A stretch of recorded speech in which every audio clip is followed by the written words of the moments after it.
Welcome to your favorite current affairs show here on Channel 1 Television, The Point of View. We're on The Point of View. We get the right topics, get the right guests, ask them relevant questions on issues that matter to you. We're live tonight with I call it two mini shows because, of course, today the minority or the NPP led other political parties to hit the streets to protest what they consider to be an attack on Ghana's judiciary. I have the counsel for the minority and MP for a very important constituency joining me to remind us of the key arguments and to tell us why they are using various approaches to try and address this matter.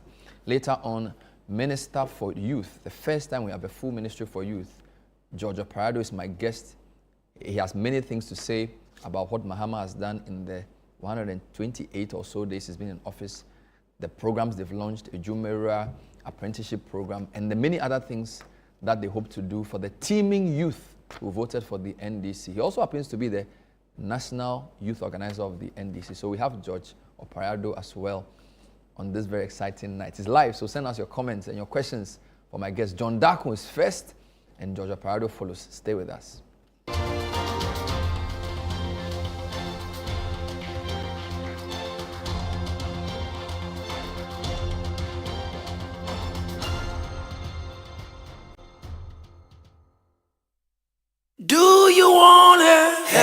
Smile. Are you concerned about your child's dental health? Hi, I'm Tanya from Bethel Dental Clinic, Ghana.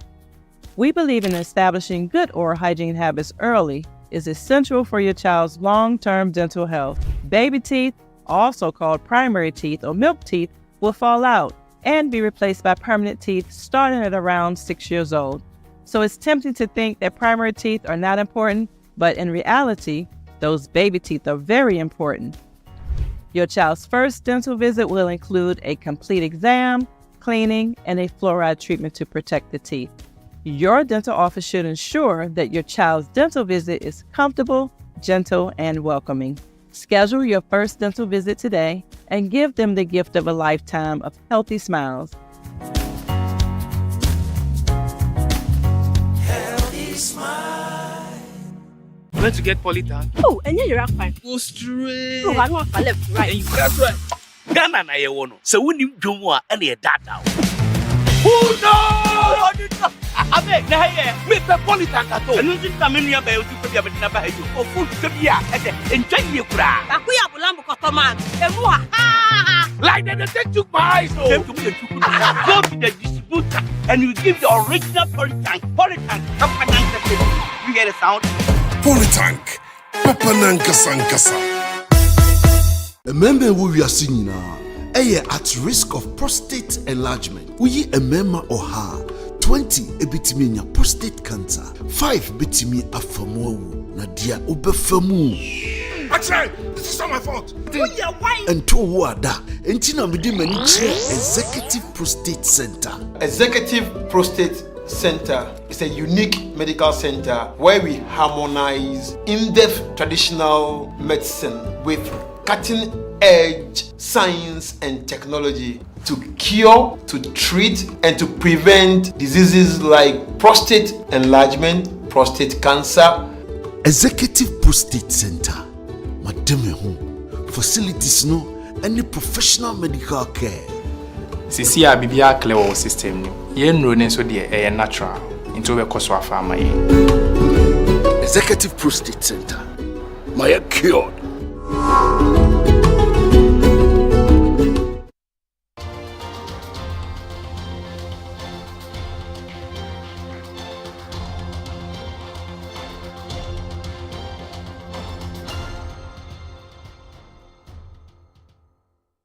So welcome back. So tonight we have for the first time on the show the MP for Swame or Siame as they call it. Help me lift my bedding.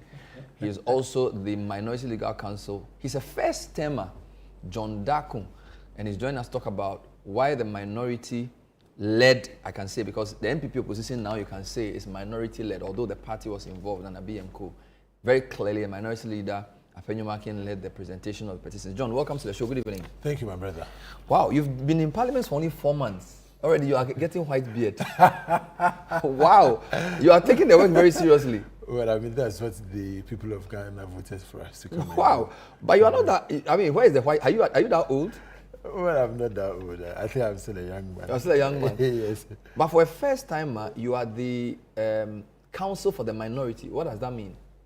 Well, so the minority caucus, you know, we as a group, we face a lot of legal issues, and so the leader of the group approached me and asked that I act as counsel. So anytime there are legal issues, I'll be the point man, and I'll advise the group, and where I have to speak on behalf of the council, I do. I appreciate that opportunity from the minority leader to serve in that position. I believe that is part of the responsibilities of a member of parliament, you know, to help your caucus grow. And it's been a very good time for me, working my way up, you know, advising the caucus as and when. You know, does that also mean you are the legal spokesperson, or that's different? Well, I mean, you can say legal spokesperson, because in terms of any legal issue, I'll be the one to talk about it. But are you on which committee are you on? Well, my committees are environment and environment, and then local government and subsidiary legislation. So that's the relevant one, subsidiary legislation? Yes, subsidiary legislation. Okay. And so a committee on environment and then committee on local government. But you are not in leadership in the committee? Well, I'm the vice chair of the committee on environment. Okay, but not on the subsidiary legislation committee? No, not on the subsidiary. Who is your chair for that committee? That's Patrick Boama. And then his vice, because that committee is chaired by the opposition. And so his vice is actually my friend from Menchia South. Okay. Yes. The legislation committee? No, not on the subsidiary. Who is your chair for that committee? That's Patrick Boama. And then his vice, because that committee is chaired by the opposition. My friend.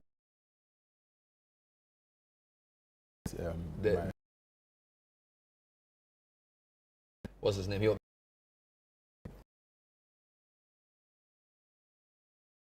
Chairs. Yes, for the committee on subsidiary. But Patrick Boama was your mate in law school? Yes, but Patrick came to Parliament quite early.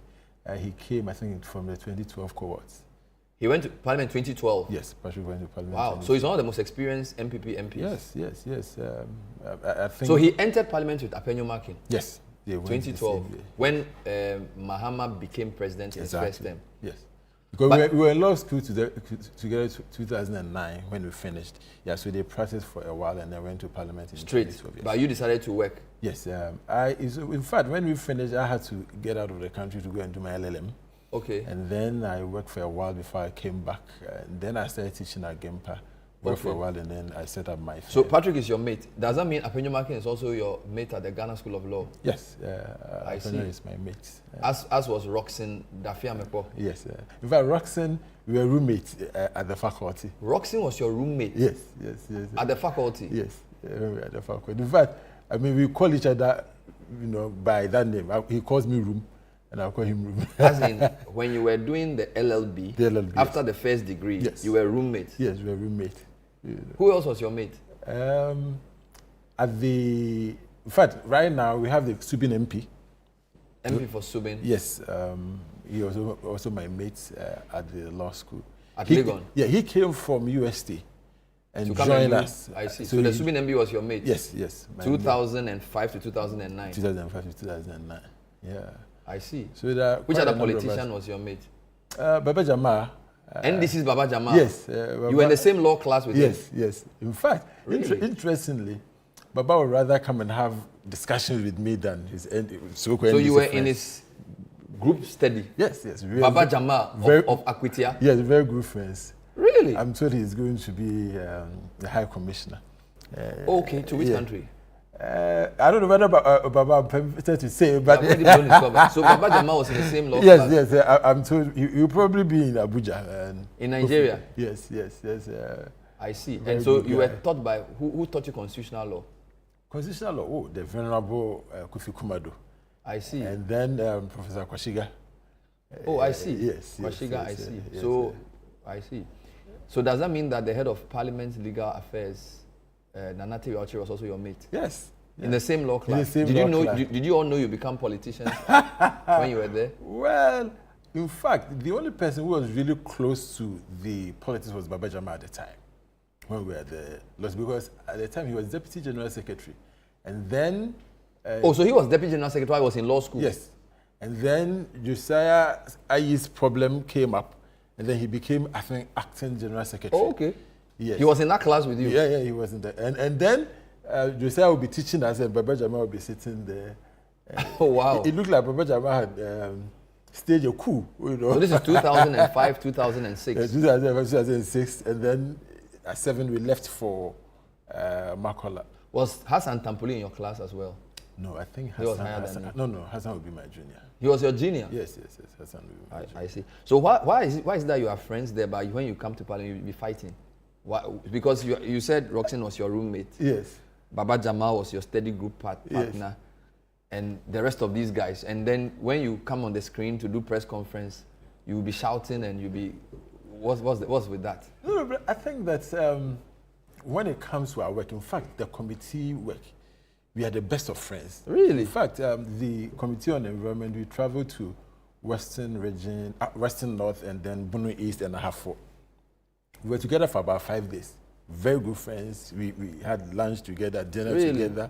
We slept in the same hotel. And it doesn't matter whether the person is NPP or NDC, we move together. So when it comes to the work, I've realized that we work together. Sometimes what we see is just the optics. You know, really? Sometimes you just have to, I believe in some cases, just play to the base. But, you know, I am sure that the people of Ghana have come to realize that parliamentarians are one people. When you see us, even before the debates, we have very good interaction.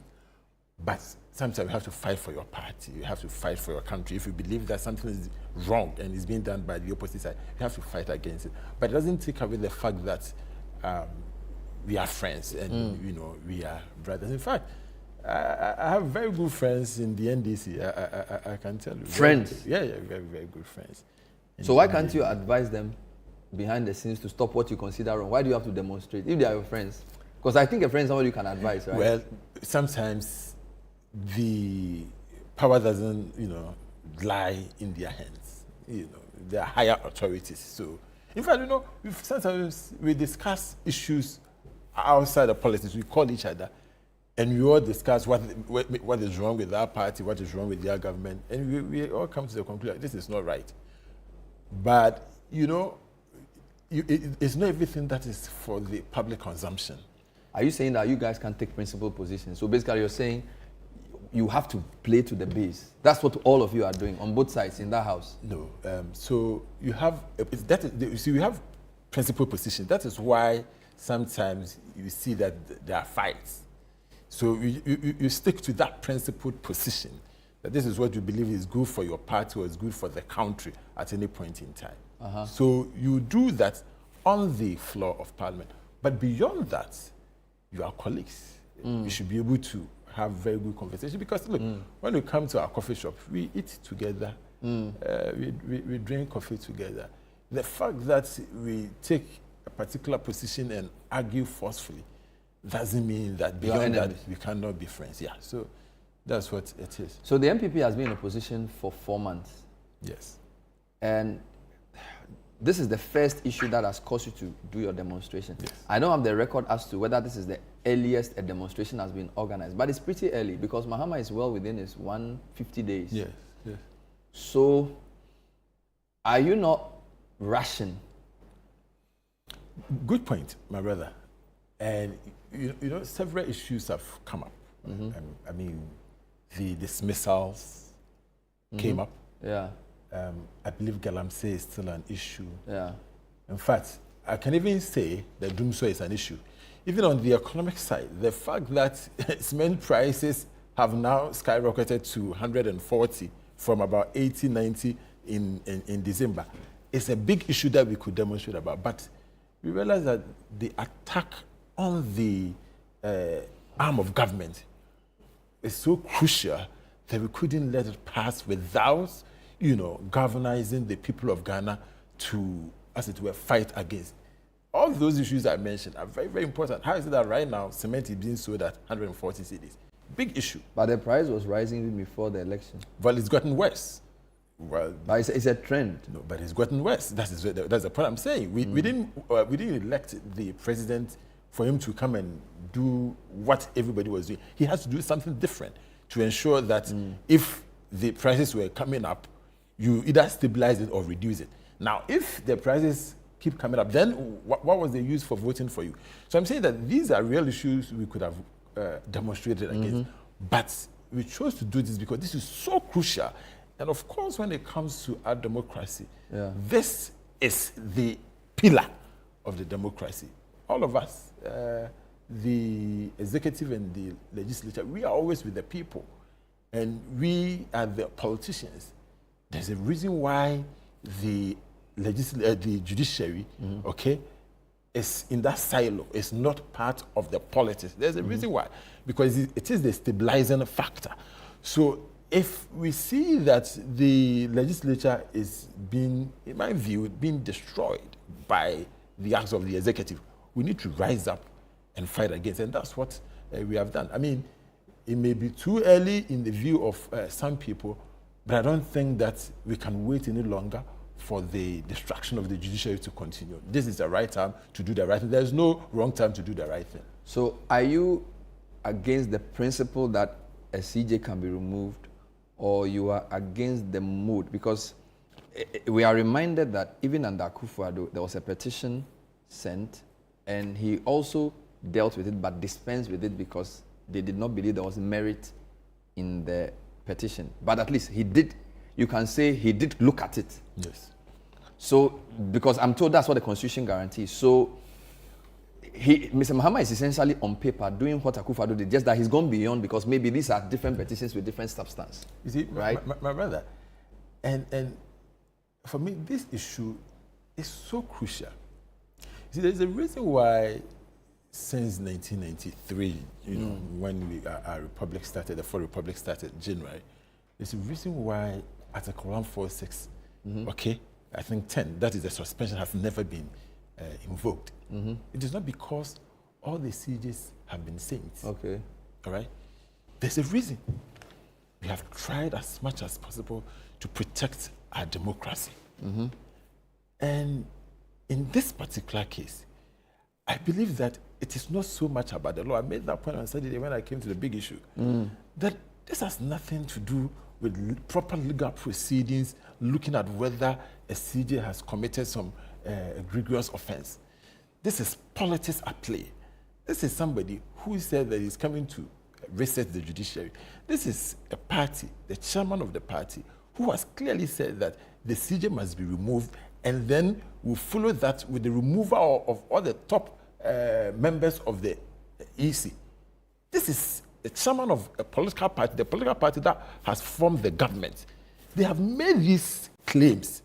And so let's not play the ostrich and pretend that, oh, this is just a legal process in motion.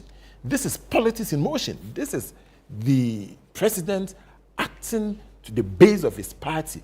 I believe that this is a president acting under the instructions of the extreme part of his party. This is pure politics. Simple. So you are not even prepared to look at the legal arguments for or against? Or, so I just want to understand, are you saying that when you look at the substance of the petitions, they do not have merit, and therefore what is happening is politics? Or you're saying, put aside this, whatever has been petitioned, because of what has been said by NDC functionaries, ab initio it is politics? I want to understand you better. Yeah, so the second, you see, you can look at it too.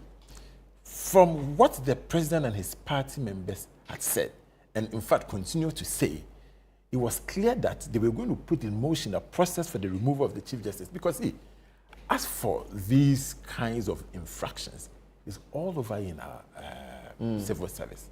Okay? And so you look at this particular instance where a CJ is accused of traveling with her child instead of a security personnel.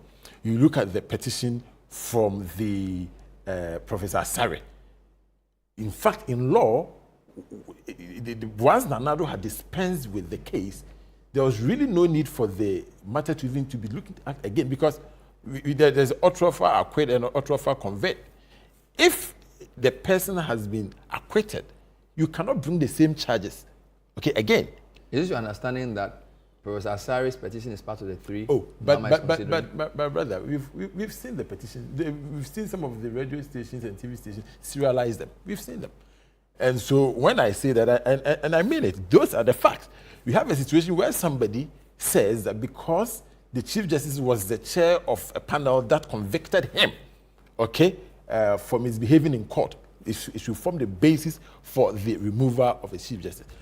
There were some other ones which have all been cleared by the auditor of the Republic. The Auditor General had, as it were, cleared her on all those charges. Now, these issues, my brother, what I'm saying is that anytime a president, if you begin to act under one forces all the time, anytime a president wants to remove a CJ, you can always find a reason, a base to remove the CJ. Look, you remember, I'm sure maybe the lawyers here will remember, NPP, Ghana Bar Association versus Aban, when Justice Aban was appointed as a Supreme Court judge. They went to court and said that he lacked the moral character to be brought on the Supreme Court. The court dismissed the petition or the case from the Ghana Bar Association. The President Kufuor could have taken it up. By the time President Kufuor came, he was the Chief Justice. He would have taken this matter up again. Yeah. But he chose not to do that, because he realized that it is more important to protect that arm of government than to play politics with it. Now, what we are doing is that now in fact, apart from being the Supreme Court judge, every CJ will now be looking, back every decision he makes, because you wouldn't know when a petition will come for your removal. Now, the substance may not matter. Okay, so there are many things you could have done. I know Vincent Esifua went to court. Yes. And that matter is still substantive. Yes. Although the CJ has been suspended. Yes. So that was one option. So there's a legal route. Parliament is on recess, but I'm sure Parliament could also do something. But you've done all of that, but you also chose to hit the streets. Yes. Why that approach? Well, we needed the people of Ghana. And of course, the people of Ghana actually called for this. They wanted, they did? Yes. I mean, they wanted to show their disapproval of what, has been going on. And they came in their numbers to tell the government. We went to the Supreme Court, we went to Parliament, we came to the office of the President, the Jubilee House. And the numbers clearly tell you that the people of Ghana are not happy with the way the executive is playing this game.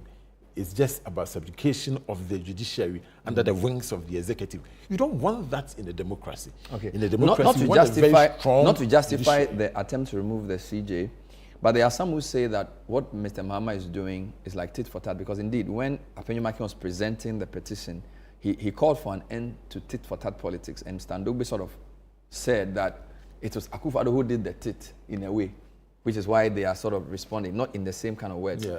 For example, the issue of the number of judges appointed under each administration. In Mahama's first term, they were not up to 3 or 4. Yes. But Akufo-Addo appointed quite a few. Yes. So there's a view that the former president set the tone. They also point to the Charles Osei removal as well. And there are a few other things that have been pointed out. Are you prepared to concede that both parties have been engaged in reprisal politics? So that even if your point that this is politics is true, it's not Mahama is not the first to start it. Okay, so my position on Charles Osei has always been that it was wrong. I've made that point clear, that I never supported that.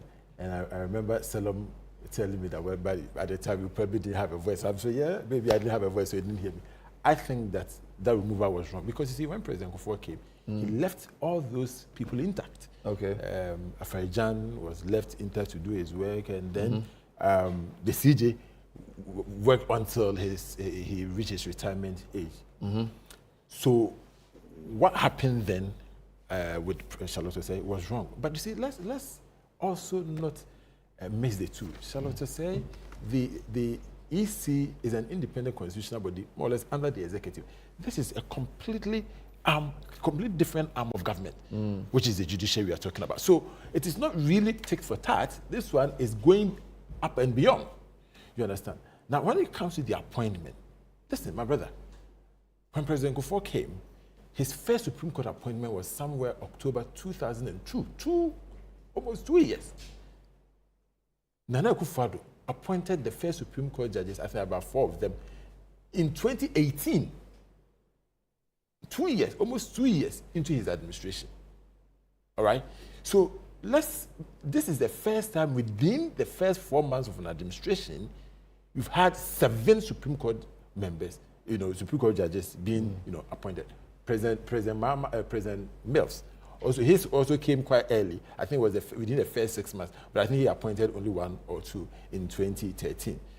So when you look at the NPP administration, at least between Kufuor and Nana Akufo-Addo, they worked with the then members for almost 2 years before they introduced new ones. Now, what happened with Nana Akufo-Addo? And this is what probably people are forgetting. Nana Akufo-Addo probably appointed people who were old, and so they retired quite early. So the turnover was rather quick. Okay. So if you appoint somebody who is just a 68, the person will be there 2 years. So you need to replace the person. So what he was doing, most of them were replacements. And he had also come to meet members who were already old and were due for retirement. And so you say, Nana Akufo-Addo during his term appointed, let's say, 18 Supreme Court judges. Now, he did not add. Most of them were replacements because he met, I think, about 13 or 14, and all of them retired within his period. And so they were replacements. So it's different from additions that we are seeing today. The current judges who have been appointed, I mean, in terms of their work, I have no difficulty because I know all of them, and I can say somebody like Justice Dennis J is more or less a mentor. He came to Game Pass a honorific dean, and so we have a very good relationship. He's a very good judge. Don't have any issue. But to appoint 7 judges within the first 4 months of your administration, and the defense, yes, on Saturday, one of the advisors to the vice president came to City Channel 1 TV and said that this is a balancing act. He said this is a balancing act. They are appointing, and so we asked him, what are you balancing? And now he couldn't explain. How confident are you that the legal process triggered by Isifua and even the 5-member committee constitution has put in place, somehow things will turn out the way you want? Because you're using all your arsenal. You're in media, you've demonstrated, there's court, I'm sure there'll be parliamentary statements. Are you saying that it's a lost? I just want to know your level of optimism. That based on all that you've done, you believe that the CJ will not be removed? Well, I mean, for me, I'm hopeful that the president will listen to those who, the moderates in his party. I believe that. Why are you saying that? Are you saying this is the president's? Don't you think the 5-member committee can decide in her favor?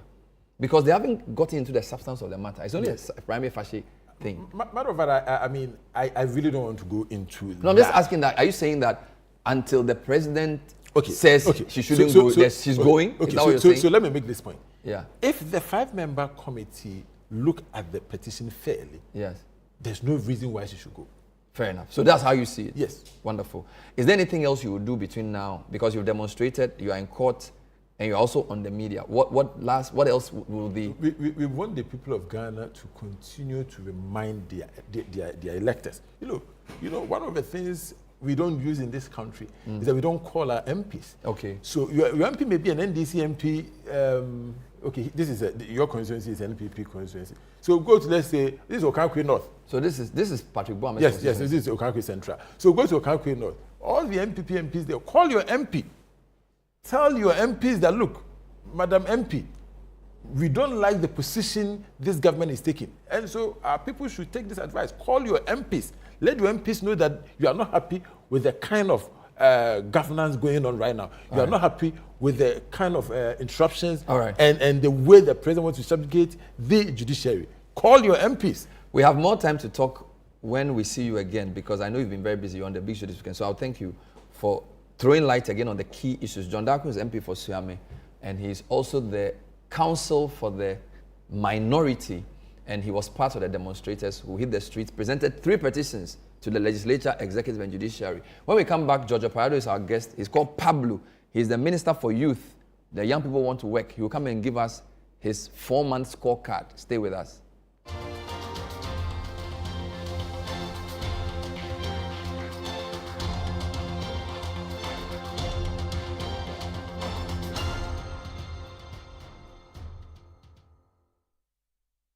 Excellent. Be that business owner that stands out and is very productive. You're so confident. How do you do it? It starts with Built. Where does your confidence come from? Paperwork made simple. Built takes all the hassle away. Yeah, don't be like her. Built is your all-in-one simplified finance platform. It's your home for invoices, payments, your payroll, and so much more. Oh, wow. Grow your business today. Sign up now at built.africa. Download the Built app now.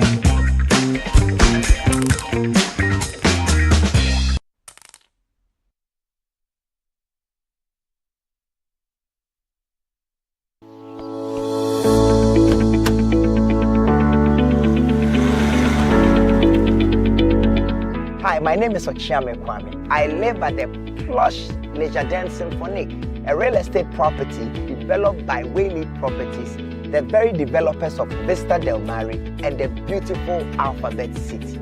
So come with me to site.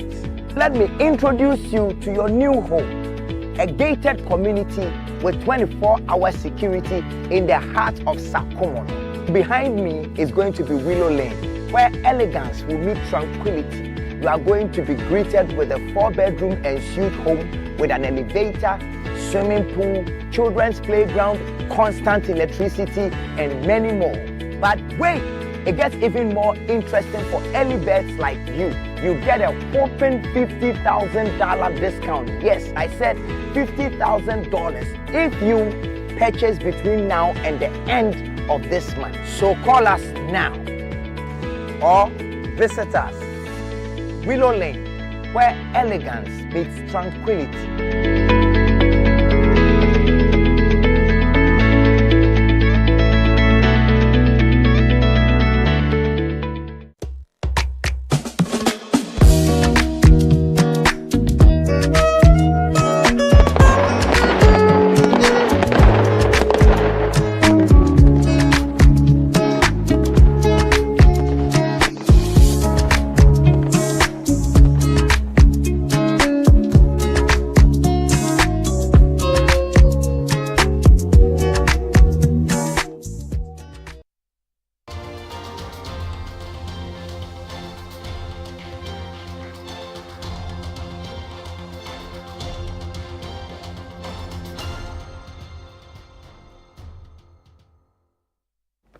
Welcome back. This is still The Point of View. We're live tonight. George Opare-Addo is the National Youth Organizer of the NDC, but he's also the Minister for Youth. So this is the first time we have a ministry where youth has not been joined to anything. Usually it's youth and sports, education, youth and sports. He also used to be an MC for Equapim North. This is in the previous NDC government. Welcome to the show. Good evening. Good evening, Bernard. How are you doing? God has been good. We are managing. You are under a lot of pressure. Everybody is. Do you know why? Because usually when MPP does a demo, I would have seen NDC youth say, hey, don't go to the demo, MPP is wasting our time. But it looks like, Charlie, you are looking for money to do youth employment. So I don't even think you've been following this MPP demo today. We have followed a little, but I believe strongly that it's their constitutional right. And so we don't have to interfere. I led many of these demonstrations just about a year or two ago. So I can only wish them well. I understand the exercise. You are busy working. At the moment, there are challenges that faces our country, and so my focus is how I fix the mess they left Because some behind. would say that as youth organizer, maybe you should also, you know, in the past, people have done counter demonstrations. Yeah, we are not interested in that. You are not? We are more civil, and we believe that they have a right to demonstrate. So after today, is it not over? It's over, and so Oh, wow. Back to factory settings. So you are more concerned about, so what's your mandate as youth minister? Not very simple. Develop and empower young people across all spheres. Develop and empower young people. And development itself is broad. Empowerment is also broad. And so I cannot be focusing on developing the youth of this country, thinking about how to empower them, and be worried about an exercise that will end nowhere. Interesting. But there are already ministries doing some of your work. Haruna Idris is Minister for Education. You can say he and APAC as Education Ministry are doing some of the youth work. I want to understand how you'll be assessed, because if youth has to be developed and empowered, education is empowerment, right? Certainly. So how different is yours from what they are doing? So issues that affects young people are cross-cutting.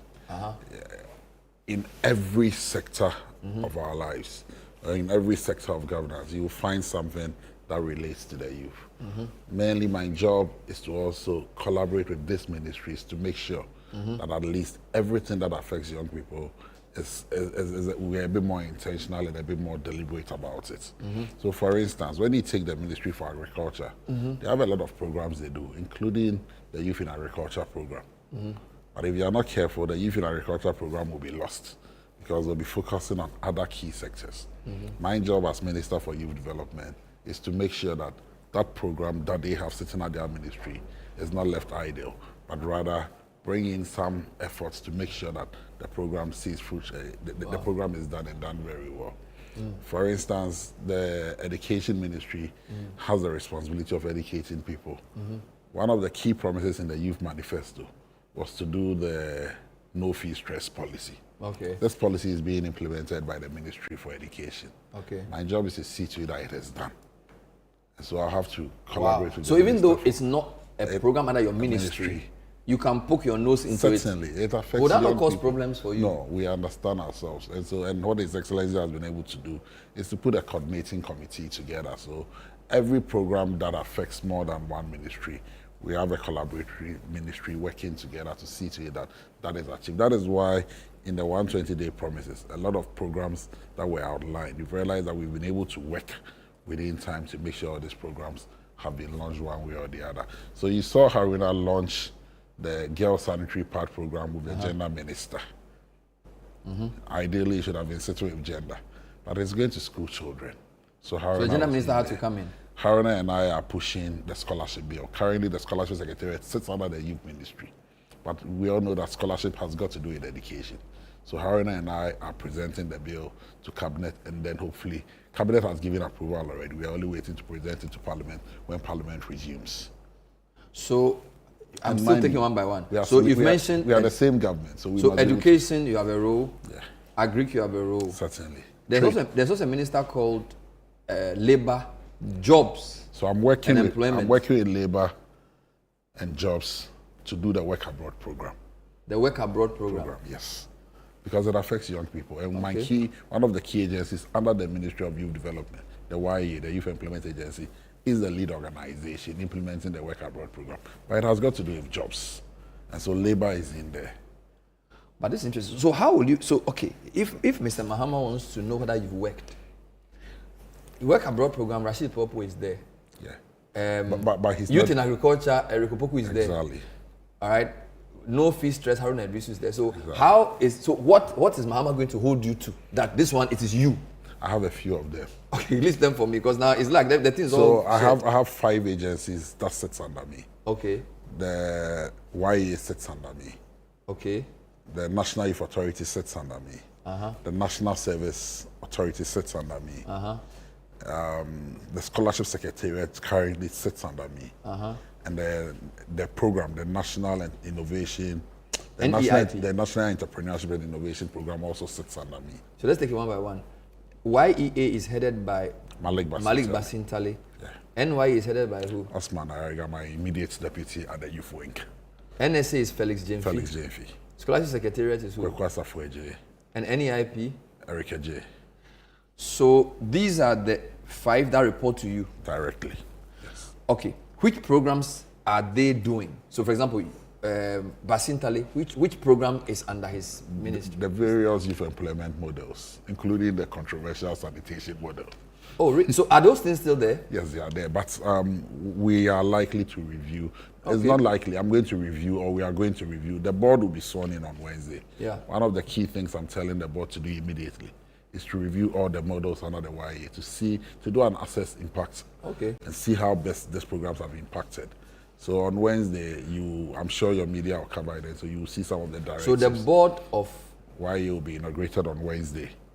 And you will task them to review? To review all the models. We need to assess. Do you know how many modules are under YA? Currently, they are doing about 11 or 12. 11 modules? Yes. And so. Do you remember any of the names? Oh, youth in policing, the sanitation. Those things still exist? Yes, they do exist. Oh, really? Yes. Youth in police, youth in what? We just signed one with fire service on Friday. Youth in fire service? We just signed, no, you see.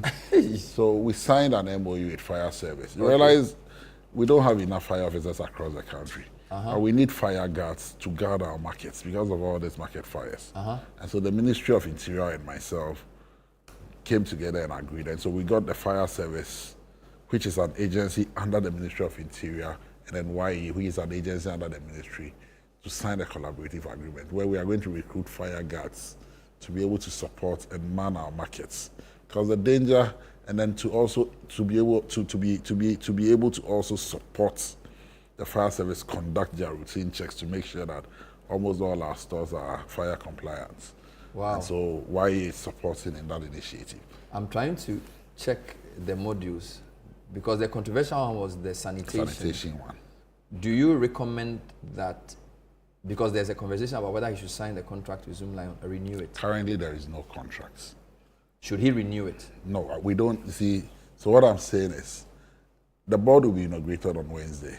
Okay. One of the recommendations I'll be making to the board is to review the model itself, assess its impact so far, and whether to maintain what we still have, that sanitation model. But we are going to open up the tender so that other people can also tender, that I can guarantee. So even if the module exists, it will not be monopolized by one contract or one partner. It's a tender process. If we go through the processes and his companies or any other company goes through and the technical committee assesses it and believes that this company is fit for purpose. But what I'm going to do is we are going to make sure it is done on regional basis so that the tenders will be done in all 16. So you are not going to It's not going to be a wholesale. No, it's not going to be a wholesale. Company no. Provide the module in all the 16 regions? No. So if you can bid multiple times in all regions. But you do not foresee his company winning all the 16? I don't foresee that. I think the other companies and organizations that are also capable. Even though the parliamentary committee seems to be pushing that he's done a great job. I'm talking about. What they are saying is, let the board take effect and let the board sit down and do an assess impacts. Parliament can make its inputs, but we will assess the impact of what they've done so far. And then all of us will be the best judges. Still under YEA, I'm taking one by one. I've seen something called youth in textiles. Yes. Does that still exist? You see, like I said, we have to review most of these models. On paper, there are a lot of them. But we need to do a review of all the models they've run so far. The YEA itself is about 10 or 12 years now. Yeah, technically, since it became YEA, because the law was passed in 2016 or so, when Haruna was employment minister. And then after 2017, up to date, a lot of models have been run. Per their rules itself, per their regulations, after every 2 years, they must review. Okay. There is a new government in place. Only Malika CEO could not have done the review. It is the role of the board to come in and sit down and then review all the models they've done. So one of the things we'll be doing is to review every model they have. Look at the ones that, and you see, if you look at their regulations itself, it outlines some models they should run per the law. The regulations outline some models that should be run. We need to assess it and understand and see whether it's been impactful or not. If it's not been, there is nothing wrong reviewing it. But George, if these things have not been reviewed, why are you already launching a Jumera, and why are you launching the apprenticeship program? One would have thought that having been given the role of Minister for Youth with 5 agencies under you, you will do some baseline review of what already exists before, if there are gaps, you create a Jumera. So, but you've not done review. You're already launching a Jumera. No, so why? So a Jumera is being run by a different agency entirely. Okay. And then apprenticeship is also being run by another agency entirely. These two programs have not been run by any of the existing agencies previously. When we were campaigning, and mind you, we made promises during the campaign. And we told the good people of this country, one of the key things we encountered was unemployment across the country. And one of the things that we saw as part of our campaign was that there was a skills gap. That as I speak to you, do you know that a lot of our construction workers, a lot of our big contractors bring in imported labor to come and do a lot of the works that can be done locally? Carpentry. Really? Yes, tiling, ordinary tiling. They are bringing them from Togo. Those who do this POP thing, even painters. And so even plumbers. So we realized that there was a skills gap. How do we fix this? And we've also seen that we've done a lot of TVET programs. But Bernard, if you've lived in rural settings and you understand how the Ghanaian has operated, the informal sector drives our economies. Okay. Growing up, you see people go to work with their apprentices and they end up becoming master craftsmen. So did that system help us? Yes. But ever since we decided to move away from those systems and then we did TVET. TVET is helping. But a lot of us too will not want to go into the classroom and go and study. We rather want to go and learn from somebody we know. So how do we fix that problem? How do we give our people skills to be able to fix that skills gap? That is how come we came up with the apprenticeship program. So if you look at the policy for the apprenticeship program, we are doing 30% classroom. So we'll push some towards the classroom. And then the 70%, we are looking at giving them to master craftsmen, like the way we used to learn in our local parlance. My apprentice. He is my apprentice. My master and then my exactly, small boy. Exactly. And so that we can, and then we also want it to be community-based. Because you see, if we are not careful, a lot of people will be leaving their communities where the services are needed. Okay. So you want to learn how to become a dressmaker. There is a woman in the community who is a master crafts or who is a dressmaker and over the years has been making clothes. All we are doing is that let TVET assess them and give them certification. So we are doing what we call the Prior Knowledge Certification Program. But we also need to formalize our informal sector. I see. And we have a lot of people within that informal sector. And so what we are saying to those within the informal sector who are master craftsmen but have got no form of certification is that we are going to help you through TVET to give you certificates. They'll come and do an assessment of you, do a certification for you. And once that is done, then we can now give you apprentices for you to train. Because then we would have certified ourselves that you know your craft and you can also impact that knowledge to somebody. By doing so, we gather the data and then we're able to formalize that group and bring them into the formal sector to widen the tax net and also help us plan as a country. So I understand apprenticeship. Yeah. How different is that from a Jumera? A Jumera is for entrepreneurs. Entrepreneurs? Yes, it's an entrepreneurship program. So Bernard, a lot of us want to own our business. So is this being run by NEIP? NEIP, yes. Okay. So now you understand. Okay. So YEA is not running any of these two programs. The National Youth Authority, which has the mandate for developing youthful skills, is running the apprenticeship program. Okay. And then the NEIP, which core mandate is to develop the entrepreneur. You know, we don't even have a startup bill in this country. We are now working on one, and it's the NEIP that we want to turn into our startup agency. And so is NEIP what John Kuma used to head? Yes, that is what John Kuma used to head. So let me get this. YEA, led by Basintale, runs the modules. Yes, the youth employment modules. And the core mandate of the YEA. And they are like 11? Currently, yes, about 11. Then the NYA, which is the Youth Authority, does the apprenticeship program? No, it is new. We've just given them that mandate to do. To do that? Traditionally, their job is to help develop young people. And so to develop, we felt that, okay, over the years, they've been left idle. That is where this guy used to be. What's he called? The immediate past chief executive, the former deputy minister, Pius. Enam Haji there? Yes. YEA. NYA. So when you look at the law, they have a mandate of developing skills of young people. Traditionally, before this TVET center started, it was NYA that had all these training centers across the country. I see. And so we are taking them back to their core mandates to help develop skills. I see. And then NEIP does a Jumera. For apprenticeship, for entrepreneurship. Entrepreneurs. Exactly. And they are going to work together with the hubs. You know, there is an ecosystem already in existence that operates this entrepreneurship thing.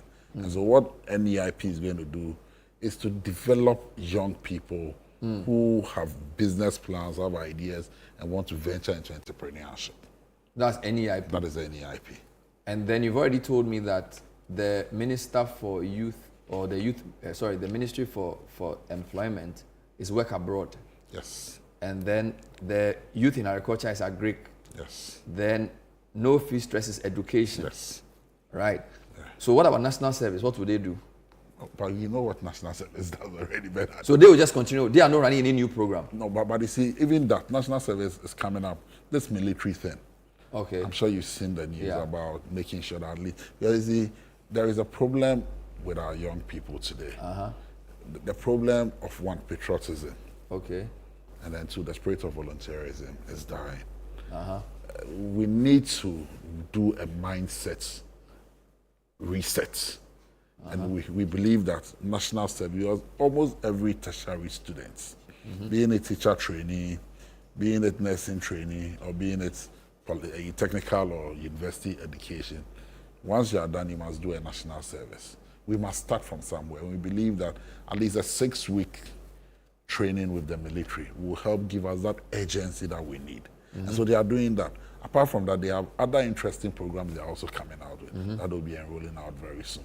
I see. And so everybody is going to get something to do, and we're going to get everybody. When I went into Mahama's 120-day social contract, number 16 is what I think you are referring to. Number 16 mentioned, launch the following priority job creation programs in the first budget: a Jumera program, National Apprenticeship Program, and 1 million coders. Yes, I forgot to mention the 1 million coders as well. But this is a lot of things, so I'm even confused now. So is it that, are you trying to sort of let the youth know you are doing something? You are doing so many things? Because, I mean, so far we spent about 20 programs. So let me count. There are 11 under year. I'm counting them. 11 already is already there. Good. You've introduced 3 new ones. A Jumera apprenticeship, 1 million coders. So that makes it 14. Yeah. Then you've introduced the no fee stress, which can be a policy, 15.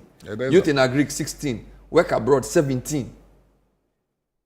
It's a lot too. I don't even understand. And there overlaps 17, and we haven't even finished. There are more. I'm sure as we keep digging, there'll be more. No, but Bernard, you're looking at a population that 38.2% are within the 15 to 35 brackets.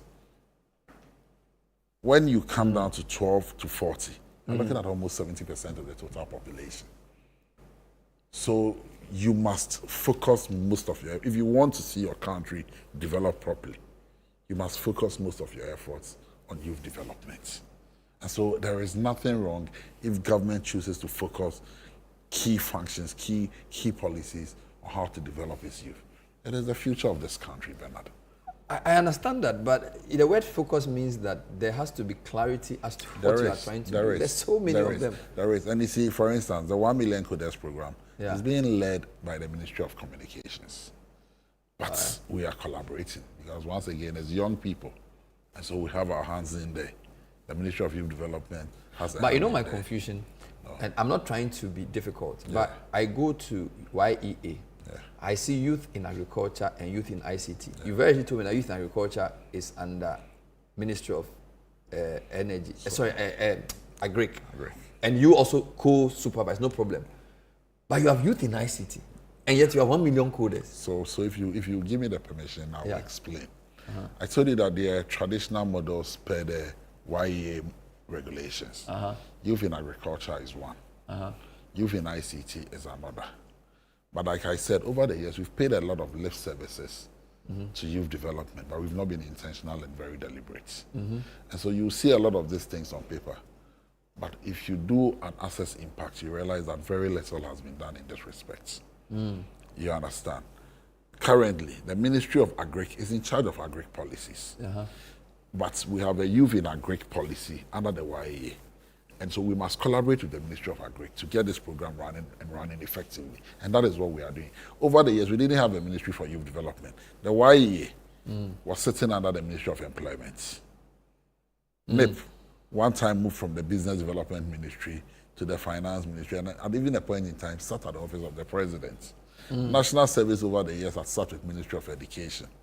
NYA sat with Ministry of Sports. So there was no collaboration. So when I came in, one of the first things I did was I took all the CEOs and their deputies to Senchi. And then we agreed that we cannot have this duplicity, where this is doing this is doing that, because we realized that most of the programs YA was doing, NIP was doing same. Okay. Previously. Most of the programs you find NYA doing, you realize that Ghana Enterprise Agency is doing same. So we said we cannot do this anymore. So let's realign to our core mandates and let's focus on everybody's strength. So even in the run-up to the 2025 budgets, YA came with programs of wanting to do entrepreneurship, they wanted to do the apprenticeship, and I said no, we cannot do this anymore. Because now we all sit under one ministry, so we must realign. So let everybody focus on what his core mandate is, so that we are able to do a proper assess of what we are doing. Because Ghanaians will judge us based on what we do. And if we get it right, it will impact positively on the Ghanaian. And so let's do it right. And so we all agreed. And so, for instance, the Judiciary program, the apprenticeship program, after training some of them will want to become entrepreneurs. They must push them to NIP. And NIP has agreed to do that. Wow. And there are some too, when you train them, they have to join the labor market. You must give them to YA for YA to look for jobs for them. So is there a place I can go to see this architecture? You met all of them at so in 2 weeks, we are launching a dashboard where you see all this architecture. Okay. And then you have, so that everybody... It explains the relationships. Everybody sees everything that we are doing. We are still a new ministry, but we are 3 months old. And even setting up the ministry has taken us a lot of time. It was just last week that I got a full complement of my directors. Wow. And I'm telling you that in 2 weeks, you see a proper AI dashboard that outlines all the ministries, including other ministries that are not, other agencies that are not within our ministry. What we've also been able to do is that we've been able to meet all ministries and agencies that have something to do with youth development. And we've asked them to give us their plans as well and whatever they are doing for youth development, so that everybody is able to assess. And then we're able to also keep an eye on what is happening. So we're able to follow through and make sure that it hasn't become the usual lip services that we've paid, so that we see that something is properly being done. When we come back, I'll push a few more points. I'm trying to understand better the target set for this very new ministry run by George Opare-Addo. How many jobs will be created by the end of Mahama's term? It's called his legacy term. And he has said that he would be ruthless in delivering results. George Opare-Addo is our guest. This is The Point of View. We're live. We'll read your questions to stay with us.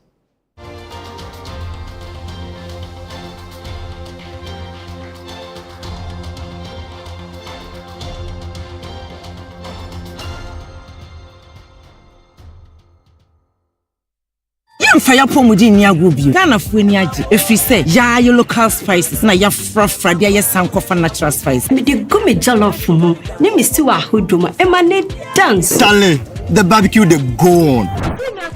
sankofa natural spice eno an e be use 100% natural. Adofo, mamunye huge mistake. Sankofa natural spices. FDA ejedi nkratu yatu. Remember who we are singing now. At risk of prostate enlargement. We a member or her 20 ebitiminya prostate cancer. 5 bitimi afamu nadia ubefamu. Actually, this is not my fault.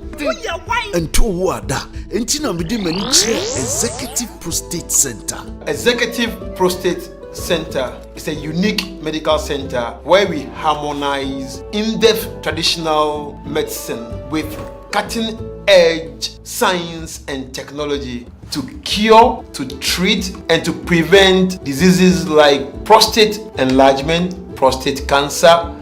Executive Prostate Center. Madame home facilities no any professional medical care. Sisi a bibia clear system ni. Ye nro ne so de natural. Into we koso afama ye. Executive Prostate Center. My cured.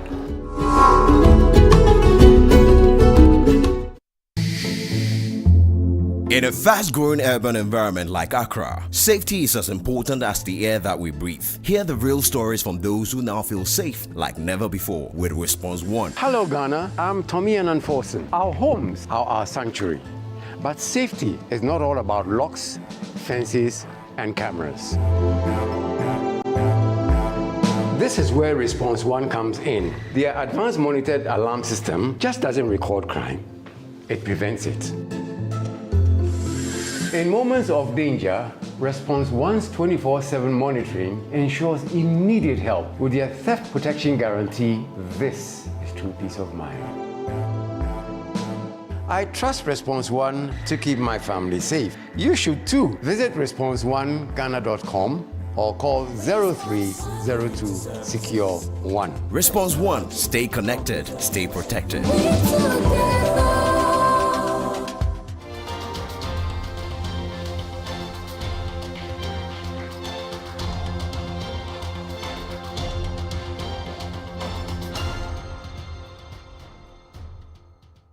Welcome back. We're live tonight. Earlier on, we had John Darko, who is MP for Swami, talking about the MPP and other parties' demonstration, their position against what's happening within the judiciary in relation to the petitions and the process that has been triggered. My other guest now is George Opare-Addo, who's the Minister for Youth, the first time I have a substantive Ministry of Youth, and I'm trying to wrap my mind around the scope.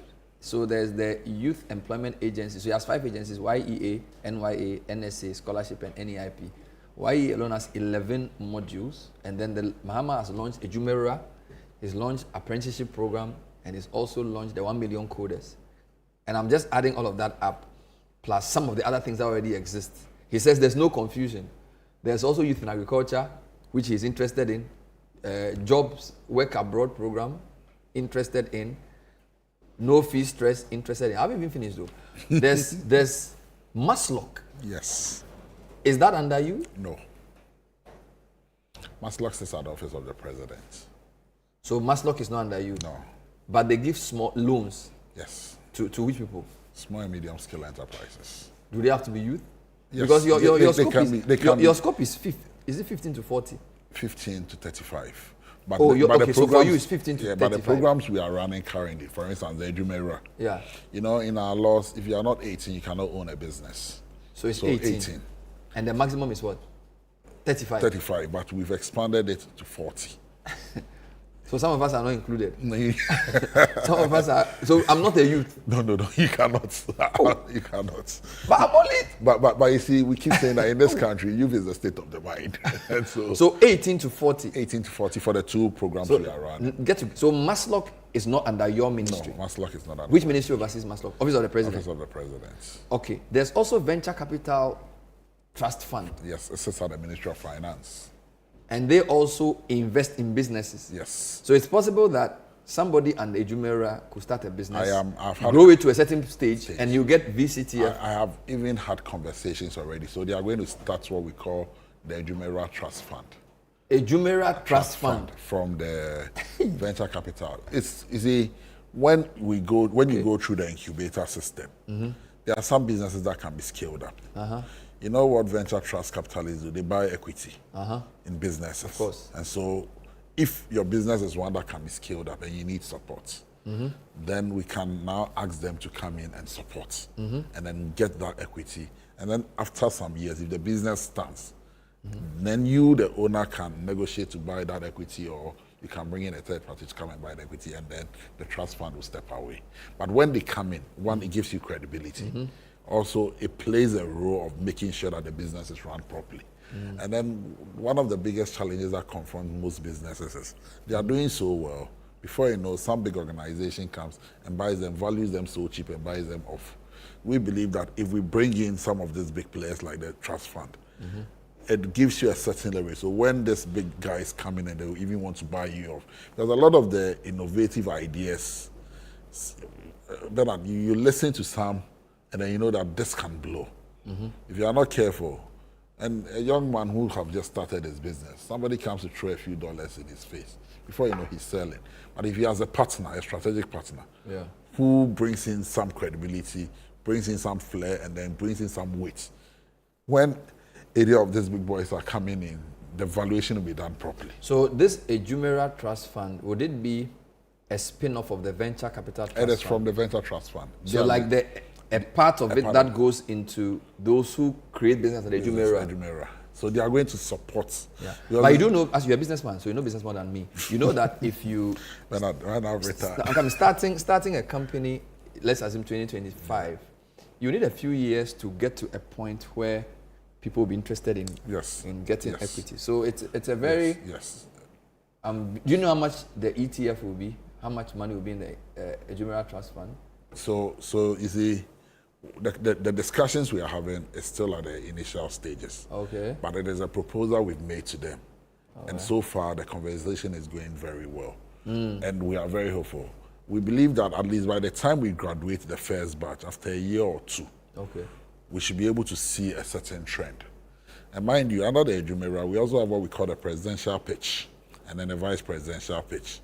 Because some of the ideas you see, after going through the incubation period, once they start, we want to put maybe about 100, 200, 300 in a presidential pitch where government itself will invest some good money in some of these businesses.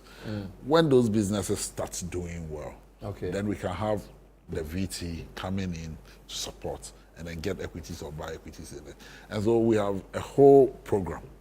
We've developed a whole policy document, policy framework. I see. To run this whole Ejumera, and maybe tomorrow morning. So will there be so you're saying that there's a startup bill? There is, yes. We are currently working on the startup bill. Okay. My understanding of the way governance works is that you have a policy, and then you have the law, and then you have the program. Yeah. So this startup bill obviously means there's a startup policy. Okay, so what policy is this startup bill going to draw from? You realize that NEIP has been a program over these years. Yes. And in that ecosystem they operate, in most developed countries, in most countries that are doing well with entrepreneurship, there is always a startup agency that supports new businesses, supports this whole incubator, that whole ecosystem. And so the startup bill, we intend to convert, when the bill is passed, to convert NEIP into the startup agency. Wonderful. You understand? And an agency for startups? Startups, yes. So where does that leave Ghana Employment Agency? No, sorry, Ghana Enterprise Agency. GEA. Yes. Which used to be run by the Kosi Yankee. Yes. So I'm even adding, so I've done 14, 17, I've added, if I add Maslock, VCTF and GE, we already at 20. Ghana Enterprise Agency has always been there. It's not for youth? No, it is for, so you see, once again, the demographics we find ourselves in. Yeah. Like I said, issues of young people are cross-cutting. Okay. So wherever you go, every policy you do, one way or the other, you have young people being a part of it. You know why? Because your population is youthful. So Ghana Enterprise Agency is for medium and small scale enterprises. You may have a young person who owns a medium enterprise. You may have a young person who has a small scale enterprise. So he can also go to GE and access facilities from them. So if I get you right, the reason VCF, Maslock and GA are not under your ministry is that they are not youth. No, it's for exclusive. It's for everybody. Fair enough. Exactly. But at least 17 programs, you have to keep your eye on at least 17. From what I know, you have to keep your eye on at least 17 programs. So no, YA is one agency. Yeah, but you are. No, I'm coming. Yeah. So, and under YA, yes, 11. They have models. Yeah. The law gives them 11 models and even mandates them to do more. That they can do more. Good. You understand? It doesn't mean all 11 are running. Okay. So let's get that understanding. I see. Then 2, the programs that we have to keep our eyes on was all the youth policies that we promise the people of this country in our manifesto are things that I have an interest in. Mind you, I'm still national youth organizer. And so I keep an eye on that as well. I see. And then you come to the things that the ministry itself has been mandated to do. My mandate is broad, youth development. Okay. And so if there is any program that sits under any ministry, that directly affects young people, I have an interest in it. So I'll come chasing it up. Even Mahama Care. Oh Lord. Even Mahama Care. Young people get Once sick. it's young people related. Exactly. But you see, my challenge now is, how will you be assessed? How will we know in 2028 if the Ministry of Youth has served its purpose? If we are able to reduce the youth unemployment rate, then you can but that's fairly too assess. general. I mean, there should be more. There should be, I mean, what do you mean? There should be more. Coming. There should be something more specific. Currently, I am leading the charge on this menace called Red, this drug called Red. Yes. It is my ministry that has launched the Red Means Stop campaign.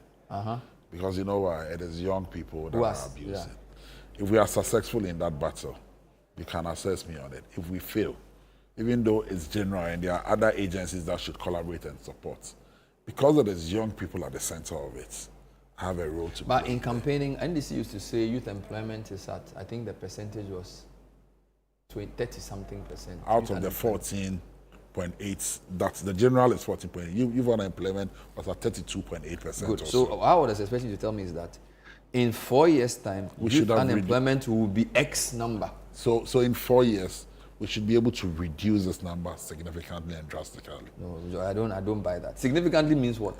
Bernard. No, it has to be clear. So that, you see, because you are also going to be given a budget. And so and don't forget that, as you said, the youth is the most important group. Yes. So if you campaign saying that youth unemployment is 32%, you can't say significantly. Bernard, tell me you halve it or something. If it's at 32%, I want to believe we should be able to halve it. No one tell me. Don't tell me what you want to believe. Tell me what you will do. So that I'll call you, because you know me, I'll call you and I'll come and ask you, okay, what percentage can you reduce youth unemployment? Bernard, you see, we've come into government at a time when we are going through austerity, whether we like it or yes. Times are not the best. So you should be measured in what promises you make. What I want to tell viewers is that by the time President Mahama's 4 years is over, we would have reduced youth unemployment to its barest minimum. Semantics. No. I would have been happier if you said, give me a number though. So, so if it's at 32%, yes. I want to, maybe we'll even do better. You understand? But I'm saying that we would have halved this number. You would have, so at least 16%. We should be coming down to 60%. In also, 4 years? In 4 years. Bernard, no, I want you to repeat it. Bernard, in 4 years' time, Bernard, the Minister for Youth says he should be able to halve youth unemployment from 32% to at least 16%. Bernard, also, there is Thank you for that. There is another group that we've lost sight of. Who are they? The NEET group. Not in training, not in education, and not in employment. NEET, N-E-E-T, yes. And that is about 16%. Yes. And that is another key group that we are focusing our efforts on. And so, as part of the apprenticeship program, one of the key things we are doing is that we've asked that at least a minimum of 30%, 40% of beneficiaries should be women. We want to be very deliberate and intentional. Okay. A minimum of 5% should be people living with disability, so that at least there is inclusion. And then our key focus is to identify this group of people who have no job, who are not in training, and are also not in education. Wow. So that we are able to give them skills through the apprenticeship program. Good evening, Bernard. I'd like to know from Honorable George Opare-Addo, how sustainable are jobs for our youth? Because since the era of Kufuor, almost all the youth programs die with a government that loses power. This is Nana Prempe at Impasem East Legon. What's your comment? I agree, Bernard. We need to do more. I've said that as a country, we need to be very deliberate and intentional. And over the years, we've not had a ministry solely for youth development. I want to pray and believe that this ministry will stay. We also need what we call a youth development fund to support youth development. And it's one of the key things we'll be pushing at the ministry.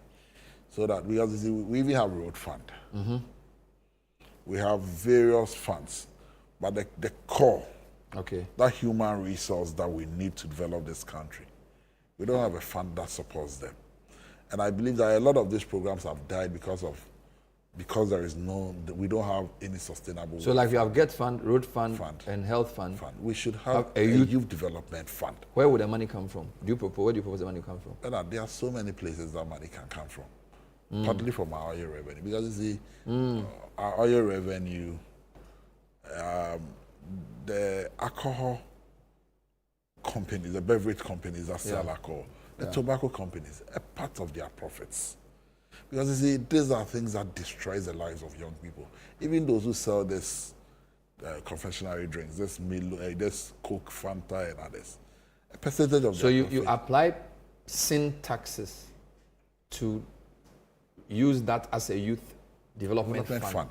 Similar to Get Fund, yes, which then your ministry will run. Not just my ministry, but it will be the main source of funding for your ministry for youth development across. If that's good, why did you remove the betting tax? Because in the same line of logic, betting is not good for the youth. So why are you removing the you have to be consistent. But Bernard, let me explain. No, but you see, betting. Yeah, we were not taxing the profits of the betting companies. I am talking about taxing the profits of the tobacco and alcohol companies.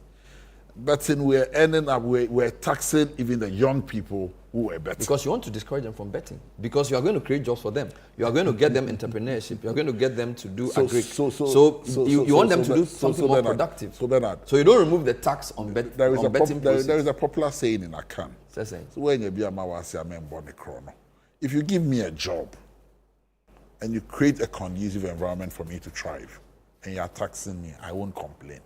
But if unemployment has moved from 8% to 14.7 or 8%, and the only source of employment available to me is to bet. It's not employment. It's a habit that can destroy you. Bernard, yes, but at least there was no jobs for our youth in the last 8 years. But because you have promised them jobs, you should be able to say that betting is not sustainable. Therefore, so let's let the Jumera roll out. And let's create the numbers. Let the apprenticeship program roll out and let's create it and let's get the numbers. Then we can now look into some of them. Let me read more comments and you answer them quite a bit. So, Bernard, NDC has no innovative idea for the youth of this country. They will train you for 3 months in apprenticeship and give you a machine to start up. How can 3 months training make you have enough knowledge for those skills he's talking about? This is just Lord. Where is he getting that from?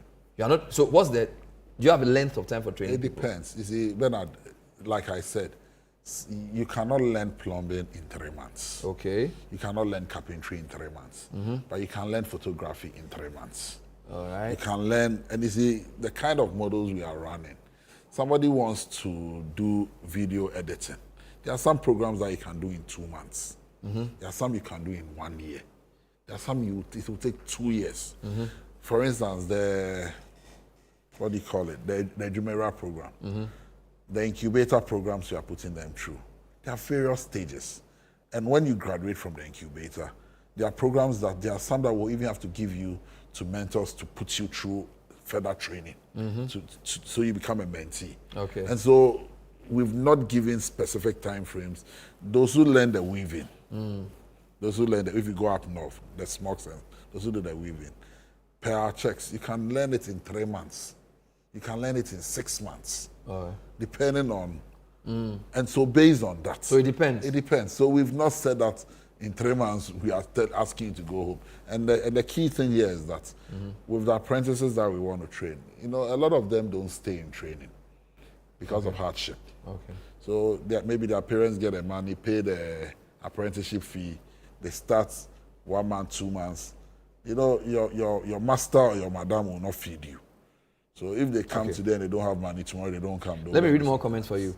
The district assemblies should be responsible for their own sanitation, not one company for the whole of Ghana. That way, you know who is doing well and who is not. So that's from a professor listening to me. Ben, good evening. I am Stephen from Adam Robe. My greetings to the minister. I believe he can do the work. Full stop.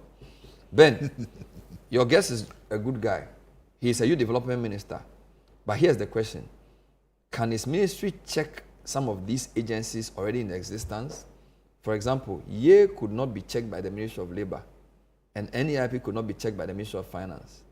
I think his ministry is redundant, and some of the ministries already in existence could have done the checking. What's your point? What's your reaction to this? But he himself just told us that YEA could not be checked by Labour Ministry. So I think the question is that if those guys could not, what shows that you can? Because they are already well-established ministries who have a longer track record. You are now even getting the full complement of your directors. So if Ministry of Employment could not check YEA over the years, and NEIP could not be checked by whichever ministry, how will a new Ministry of Youth be able to check these institutions? But how did these ministries operate? If you look at the YEA law, there's a section 11 or so. Yeah. Policy direction comes from the minister, full stop. Even the board acknowledges that. And so and it is the minister's directive to the board that runs the agency. So if there was a minister who was lame duck and could not check it, I'm not lame duck. I am very much capable of checking them. Let's wrap up with your own previous job. So you've been district chief executive before? 8 years. For 8 years in Ekwapim North? Yes. So is that where Sami Ewuku is now MP? Yes. Wow. But during my time, it used to be both Okre and Ekwapim North. So that was big. So both Dambutu and Loyabuafo. Amazing. So from Ekropong I managed them. Ekropong to from Obusmase. Wow. All the way to Edrisu Koforidua, where the Koforidua Polytechnic is, now Koforidua Technical University. Wow. And then all the way to Aka Waterfalls. Amazing. Going just before Buti Waterfalls. And then Uhunya. Go past Uhunya in Krakai, and then down to Somenya. And then Latte. That was the district. That was the municipality I managed. And this was when you were in your 30s?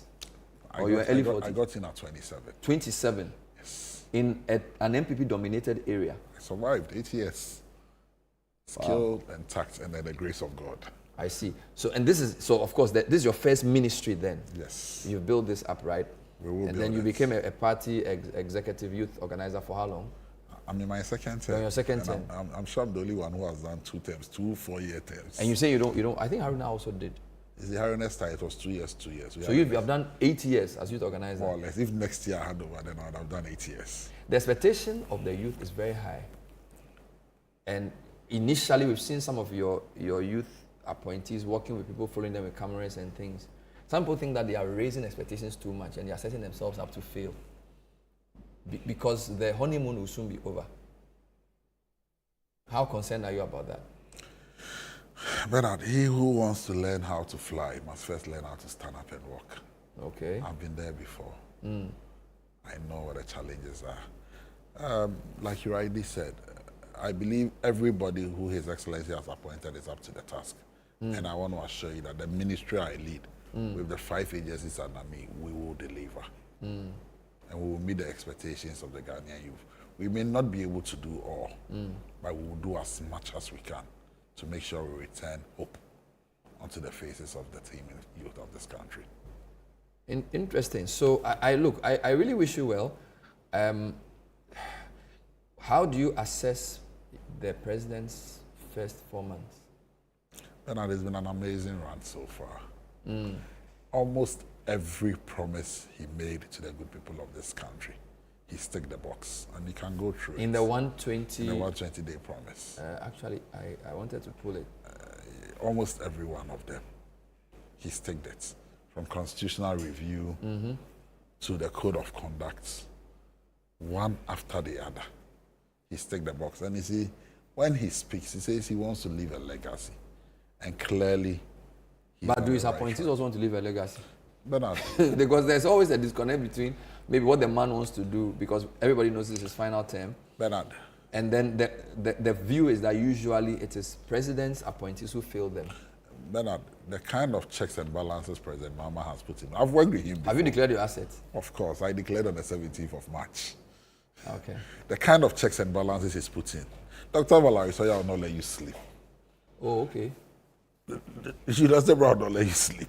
Callistus is on your case 24/7. So the people at the Jubilee House are like the enforcers for the ministries. As for Dr. Valerie Soya, for the president. When I see her call, I panic. And it's so, and the good. So have they set like targets for you? Of course. Something? Everybody's benchmarks of things you are supposed to do. Everybody, and you see, we are sending reports every week. Reports on what? On what you are doing. Every week? Bernard. Hey! I'll show you. Really? Yes. Every week your report must get to Dr. Valerie Sawyer. On specific things or your general performance? Your specific things and your general performance. What is happening in your ministry? Every week you must send a report, written? When I leave, I'll show you some of the reports. Wow. And so it's not business. I've worked with this government before. I was MC for 8 years, so I knew how things were done. And I've come back as minister. And this one is serious. Look at my face. You haven't stressed all over. Your eyes are always red. I don't know what it is. Wow. Stress all over, so you can understand. What is your message to the youth of Ghana? This is my last question. Youth of Ghana are listening to you. Everybody saying, Pablo. The honeymoon is almost over. 128 or so days. So now the rubber meets the road. What's your message to the youth of Ghana? 120 is on Wednesday, right? Oh, rather? Yeah. I thought if you count... Okay, 120 is on Wednesday. I thought we were 120 something. So, Bernard, my message to them is very simple. We are in a very difficult place as a country. Okay. And I want to assure them that President Mahama is a promise keeper. We will fix the mess. We will reset Ghana, and together we will build the Ghana we want. We are launching a lot of programs. We expect them to take advantage of it. Okay. For we to be able to achieve this, the reset does not affect appointees alone. The reset affects everybody. We must do a reset of ourselves, and we must be willing to take advantage of most of the programs that we are rolling out. It's going to be tough. It's a very difficult journey. It's a difficult road we are walking, but I want to assure them the government of His Excellency President Mahama will stand by them throughout this journey, and we will build together the Ghana we want. Thank you. Thank you, George Opare-Addo. I couldn't read the rest of your comments for want of time, but the point was not to ask all the questions, but to get a sense of what he is going to do. He will obviously come back at some point to give a report. He's already said youth unemployment will come down from 32 to 16 in 4 years, inshallah. We see how that works. It will happen. Initially, we had the MP for Suame, who is in the person of John Darko, to discuss the MPPs and other parties' march for the judiciary. And now we have George Opare-Addo. Thank you for watching. We'll see you next time. Have a good evening. Bye-bye.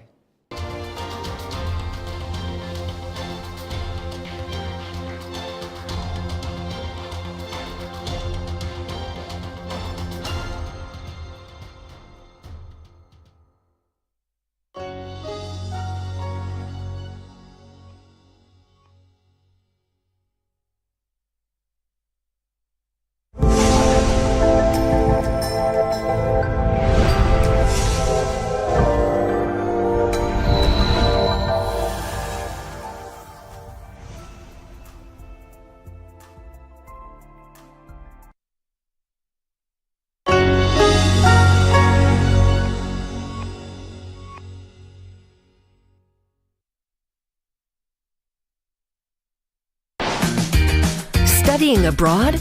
We have tips for the elite British University, Cambridge.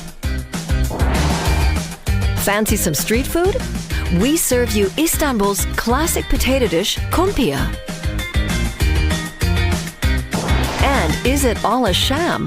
We show you whether Milan is really as great as it looks on Instagram. This and more, coming up on Euromax.